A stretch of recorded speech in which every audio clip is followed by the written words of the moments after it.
परम पूज्य सद्गुरु को कोटि कोटि नमो चेतन।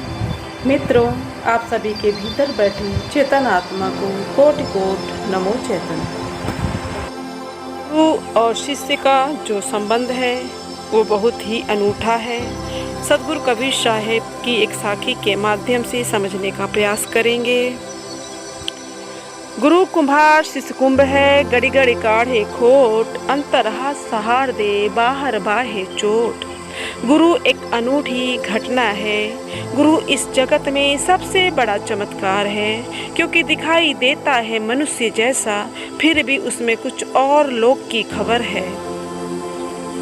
जो किसी दूसरे लोक की खबर देता है, आत्मा अस्तित्व का विस्तार होने का खबर देता है।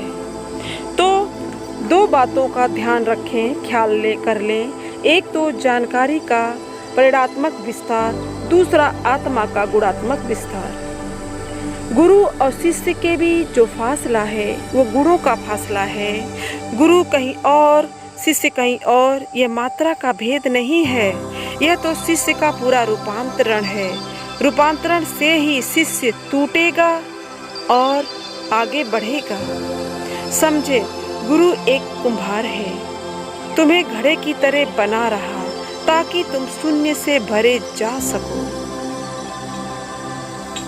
घड़े की दीवार घड़ा नहीं है, घड़ा का जो खालीपन है, जो शून्य भीतर है, वही घड़ा है और वही तुम हो। जो तुम्हारे चारों तरफ एक पतली मिट्टी की दीवार उठा रहा है, वो भीतर से सहारा देता है, घड़े को बाहर से चोट करता है, क्योंकि दोनों की जरूरत है तुम्हारे रूपांतरण के लिए। भीतर के सहारे से घड़े की दीवार निर्मित होती है, अन्यथा गिर जाएगी। बाहर की चोट से मजबूत होगी। सारे गुरु की यही प्रक्रिया है। वो भीतर से तुम्हें सहारा देता है, बाहर से जो तुम्हें चोट देता है। और अगर तुमने बाहर की चोट देखी तो तुम भाग खड़े होगे। अगर तुम्हें भीतर का सहारा दिख गया तो बाहर की चोट भी बड़ी प्रीतिकर हो जाएगी। गुरु के दोनों हाथ हैं, बाहर के से चोट देना ताकि तुम कभी भी न टूटो। गुरु का भीतर से सहारा और बाहर से चोट ही तुम्हें निखारता है, तुम्हारे अहंकार को विसर्जित करता है, तुम्हें गलाता है,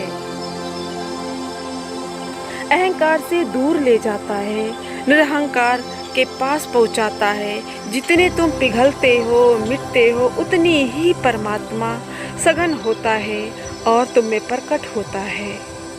गुरु तुम्हें पूरा पूरा मिटाता है, हर संभव प्रयास करता है कि तुम्हारा अहंकार मिट जाए और स्वयं के अस्तित्व को पहचान लो। इसलिए समग्र अस्तित्व में गुरु से बड़ा कोई नहीं। सद्गुरु कबीर साहिब कहते हैं, तीन लोक नौखंड में गुरु से बड़ा न कोई, करता करे न करी सके, गुरु करे सो होए। मनुष्य की पहली अवस्था होती है अंधकार, अज्ञान भटका हुआ। परमात्मा की अवस्था परम ज्ञान में पहुंचा हुआ। गुरु दोनों के बीच सेतु का काम करता है, बीच का सेतु है।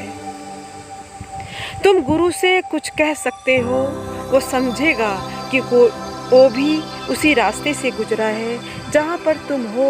उन्हीं कष्टों में, पीड़ाओं में, चिंताओं में, दुखों में वहीं से जिया है जिसमें तुम अभी जी रहे हो। गुरु वहाँ खड़ा है जहाँ से तुम्हारी सारी भाषा को समझ सकता है और तुम्हें भी परमात्मा से मिलाने का प्रयास कर सकता है। तुम्हें मिटाएगा, तोड़ेगा, तुम्हारा हर एक रूप तोड़ेगा, तुम्हें पूरा पूरा बदलने का प्रयास करेगा। ऐसे समझो जैसे हम दूध का दही बनाते हैं तो उसमें एक चम्मच भर दही डाल देते हैं। गुरु बस दही की भांति है। दूध के बाद दो स्थितियां हो सकती हैं, एक तो दूध का फट जाना और दूसरा दूध में यदि रूपांतरण हो दही का हो जाना।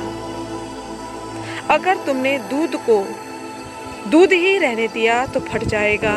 यह तो फटी हुई दूध की अवस्था है। यही तो हर व्यक्ति की अवस्था है, ज्यों का त्यों रह जाता है।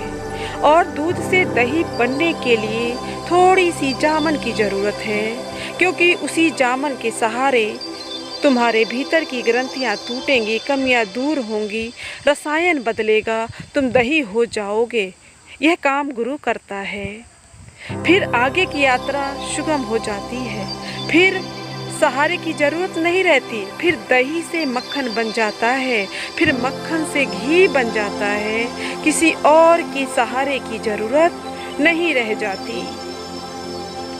दूध से दही बनने की एक कड़ी है। ठीक इसी प्रकार गुरु शिष्य का भी एक कड़ी है। गुरु ही तुम्हारा जामन है, दही है, जो तुम्हें दूध से दही, फिर दही से मक्खन और अंतिम तुम्हें घी में रूपांतरित कर देता है। यदि तुम दूध ही बने रहते हो तो तुम फट जाओगे और दुर्गंध से भर जाओगे। फटे हुए दूध को दही बनाना मुश्किल हो जाएगा। इसलिए फटने से पहले अगर तुमने दही को, जामन को आत्मसात कर लिया तो तुम्हारे जीवन में क्रांति घट जाएगी। तुम अपने स्वरूप को पहचान लोगे, जीवन को उपलब्ध हो जाओगे।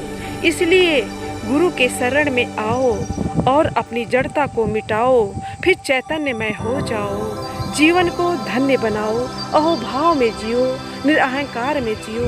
नमो चैतन्य।